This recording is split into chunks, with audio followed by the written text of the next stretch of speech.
अस्सलामु अलैकुम वरहमतुल्लाहि वबरकातुहू। उम्मीद छम तुम सारी बसीत सलामत। अल्लाह ताला थीन तुह पन्निस हिफ्ज़ अमानस मज।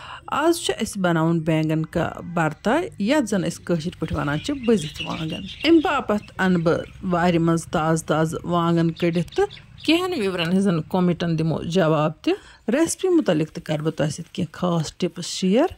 चूँकि ये रेसिपी पन रेसिपी की नबरम रियासतन मज बनान ये बैंगन का भरता तवे अत नाव तो तिज जबान मज तो वनोस बजित वांगन। तो ये रेसिपी मुख्तलिफ तरीकों रन वार मज कड़ मे वांगन तो वन मे छलन छकन तो तम पे मे बजन। बह कर काम हन तो सत दिम बह कहन विवरन हंदन कमेंटन हूँ जवाब। शाजिया गुल, इफ़ा माली, मजीद अब्दुल ID पे आम कमेंट।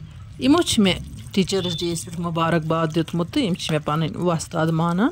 इमो अलाव कहो टीचर्स डे पे मुबारकबाद दितमुत तो बस तुह सारे हूँ तह दिल शुक्रिया अदा करान। यह तुंद बड़ापन से तुम मे उस्ताद मानान। बस कर अल्लाह ताला सुन सठे शुक्र अदा ये मे थोड़ा बहुत यह तजुर्ब दितमुत रनुक पाकनुक या मजीद की नॉलेज मे अता कर्म रब्बुल आलमीन तो अम सस फ़ायद वातान। यह मानी बापत सठी खुशी हज कत।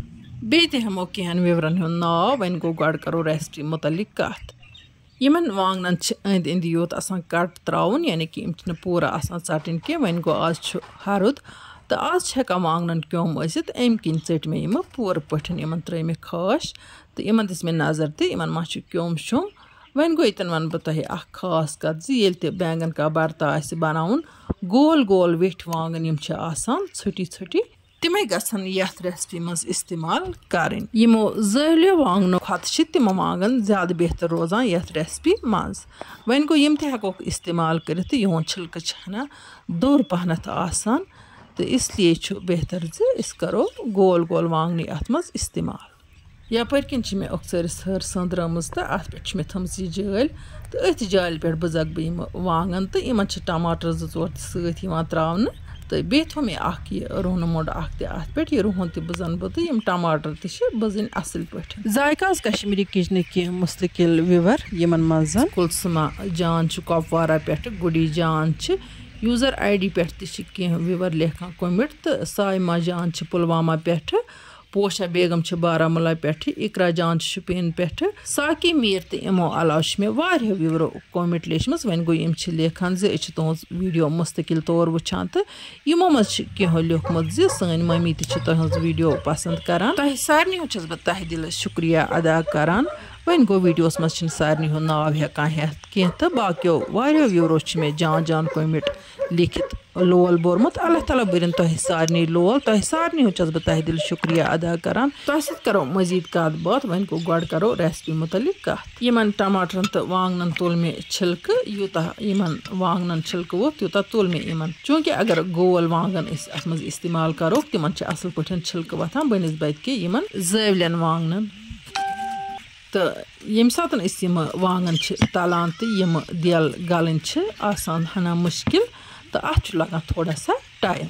चूँकि मे वार मज गोल वांगन कह जी द्राय तत गोल वांगन बाकी द्राय जीठ तो इसलिए निबो मे यमन वांगनन रुवांगनन तो अत रूहनस लकुट लकुट कर ट्राइक सम खुद ज्यादा लकुट तो हेको कर। चूँकि नबरम लुक ज्यादा रनान यानी कि तम सिन ज्यादा पाक दिवान इत कन दिवान वारिया पाक यम कि वजह से नबरम लुकन मज गैस प्रॉब्लम वारिया ज्यादा आसान तो पूर पे रनान यानी कि पूर पाक दिवान सिनिस। तो वन गो तम पन्ने मिजाज मुताबिक बनावान तम कह डिफरेंट मसाल तो ऐड करान पन्न रेसिपियन मज।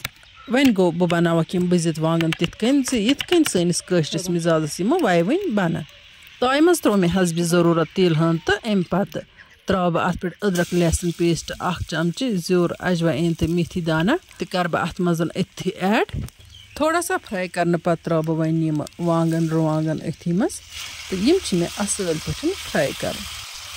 चूँकि अक्सर कह लुक अत रेसिपी मज गंड तो मटर त्रावान अत तलनिस पे तो बे सारी मसाल त्रावान तो तम पे अत वांगन तो रुवांगन ऐड करान।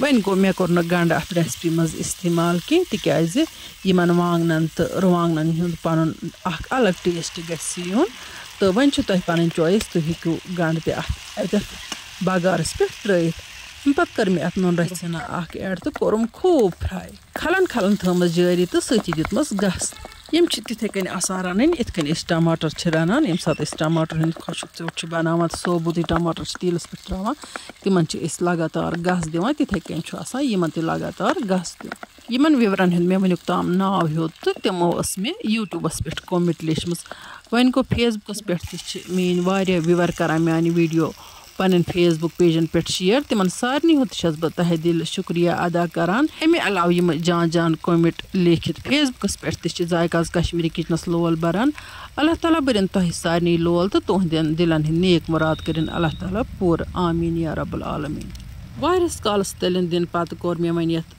लिदर मर्चुंगन बदियान तो थोड़ा सा दानवल पाउडर ऐड तो अम पत करन बे फ्राई बिल्कुल असल पे तह वो यमो वांगन तेल दितमुत वापस वन गो मसाल त्रान पत करो मिनटस खंडस पूर असल पे फ्राई चूँकि मे वन तह गो पूर पे सुन कुक करान तो अद खेवान ये जन नेबरिम लुक थोड़ा खामी पहम थवान सान हिसाब बनो तम अड़पोक खेवान तो तम किन तिमन तौर कन लूकन वारिया आसान गैस प्रॉब्लम युस जन कशीर मज लबन यवान कह तिकाज प्रथ कह सुन असल पे कुक करान पाक अनान तो अद सुन खेवान मे वन तह गो तन पन रेसिपी कि वन गो मे कर कोशिश तह सत शेयर कर यह रेसिपी तो वन गो कुन कुन यह रेसिपी बनावान अत पन डिफरेंट टेस्ट यवान वुच तो सुन कोर मे यूता फ्राई यह गो खुशक तो अम पत कर मे अत